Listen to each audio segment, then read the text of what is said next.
Coming up next, investigators say a serial killer is targeting sex workers in Tijuana, and they think the person could be living on this side of the border. It's the race to the moon tonight at 6, the next step in space exploration. What's being done about the dramatic increase in shoplifting at big retailers? The city of San Diego is looking to replace these nearly 100-year-old streetlights, but residents are saying there's alternatives. And Mika Murphy came from Japan with a recipe and a dream. Now she wants to share her ramen and family with you. Gonzo! And a hunt for one of Southern California's most famous mountain lions. CBS 8 News Live at 6 starts now. An international manhunt is on tonight for a serial killer detectives say killed at least 3 sex workers in Tijuana. Good evening, I'm Jesse Pagan, in for Marcella Lee. I'm Carlo Chiquetto. The suspect is reportedly a U.S. citizen who crossed into the United States in San Diego. CBS 8's David Garverson talked to a veteran Tijuana journalist who's been following this case.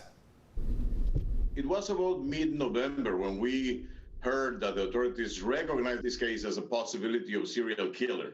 The 3 women were sex workers and they were found beaten and strangled to death in Tijuana's Zona Norte neighborhood, home to the city's red light district. Vicente Calderon, a reporter with TijuanaPress.com, says the area is known for crime and a destination for sex tourism. In a space of about 4 blocks, you see one next to the other one, different strip clubs, and adjacent to that, in many cases, hotels. Last month, Tijuana's Zeta newspaper broke the story that a U.S. citizen is the suspected killer of all 3 women, and that the suspect last crossed the border in February into San Diego. They are requesting assistance from the U.S. authorities, that they are already waiting for an arrest warrant in the U.S., and they're going to try to extradite their suspect. The newspaper identified the 30-year-old suspect, but the FBI will not confirm his name to CBS 8. He is Hispanic, overweight, with an oval face, protruding ears, and short dark hair. Mexican authorities have been tight-lipped about the case. By now, we have over 1,900 homicides registered in Tijuana, and this case was not exactly something that the authorities were very willing to talk about. They don't want more bad publicity.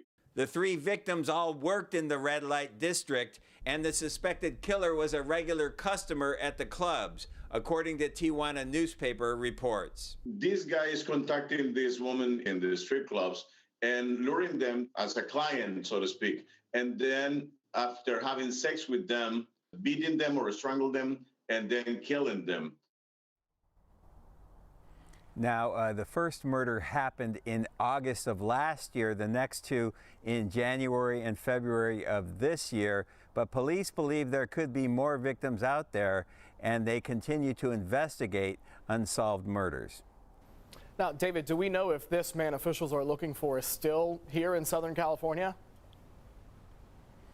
He could be in the USA. He could have crossed back into Mexico. He could be using a fake name. But one interesting bit of evidence that was found, the cell phone from one of the victims was found in Riverside County. All right, David, the investigation continues, and I'm sure you'll keep up on it. David Gofferton for us tonight. David, thank you. Follow-up tonight on the death of a mother and her 2-year-old son at Petco Park last year. Police ruled the incident a suicide, but in a newly filed lawsuit, family members say the city and the Padres could have prevented it. Raquel Wilkins was holding her 2-year-old son, Denzel Browning Wilkins, on an upper deck at the park during an afternoon Padres game last September. That's when she stepped on top of a picnic table and went over the edge. The lawsuit says railings would have prevented the fall and that there wasn't enough security and supervision. For more on the lawsuit and the city's response, go to CBS8.com. Tonight, 2 men are facing federal charges after producing counterfeit pills that contained fentanyl. Officials say they launched an investigation and seized around 50,000 fake pills during an operation in the Mission Valley area. The pills weighed more than 15 pounds and had an estimated street value of $1.5 million.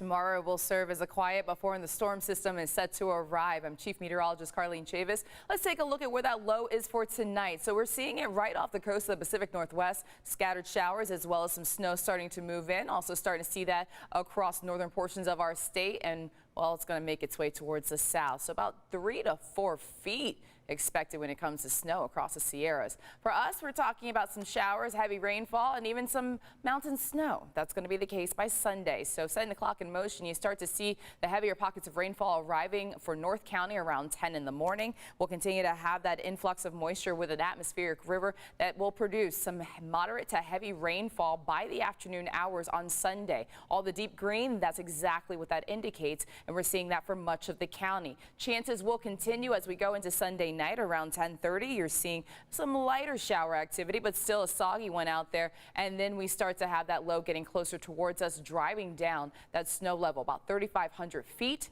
That's going to bring snow to our local mountains. Just how much and all the weather alerts that have been issued by National Weather Service are coming up. Carlo, Jesse.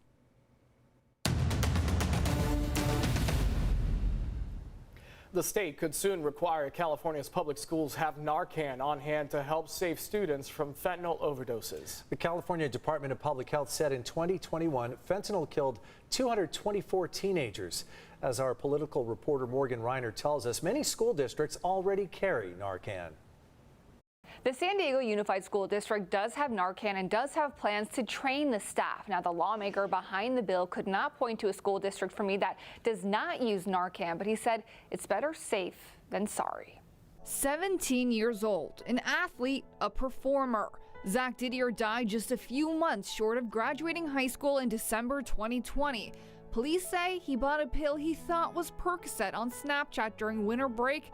It was fentanyl. Zach lived in Rockland, lived in my neighborhood, and, he was a star athlete. Assemblymember Joe Patterson's very first bill this week as a new assembly member in honor of his neighbor Zach. AB 19, which was the bill I introduced within an hour of being sworn in, would require all public schools, K through 12, to have, Narcan or generic version of it, 2 doses on every campus.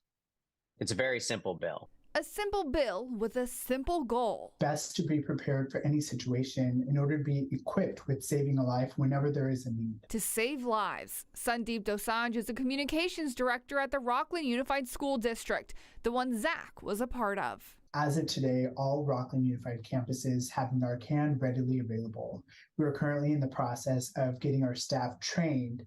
This will be in addition to the Narcan that's been available through the school resource officers, which has been in place for many years. Republican, Democrat, Dosanjh says it doesn't matter who is behind a bill like this. School districts are nonpartisan, so if there's an effort to help schools best support our students' families, we're all for it. The fun part, time for some math. 10,000 schools in California, based off of the bill, each one required to have 2 doses of Narcan. Now, let's just say these schools picked the most expensive form. That's about $1.2 million for this bill, something Patterson called budget dust, because so far the only real concern I've seen over this bill is the cost of it, as California could be heading into a budget deficit.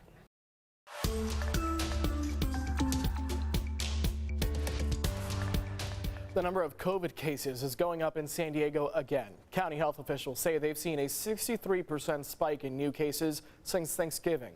This week, there have been more than 5,600 confirmed new cases. Add that to flu and RSV cases, and hospitals across the country are starting to see themselves stretch resources. Health experts tell us people with mild symptoms should stay home to leave room for more severe cases in the ER. After nearly a century, the city of San Diego is planning to replace historic streetlights in Kensington.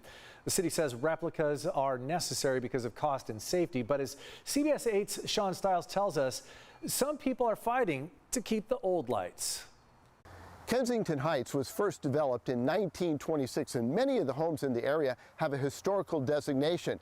And like the homes, the lights here in the area are from that era. The city says they'd like to replace them with replicas, but locals say don't replace them, restore them.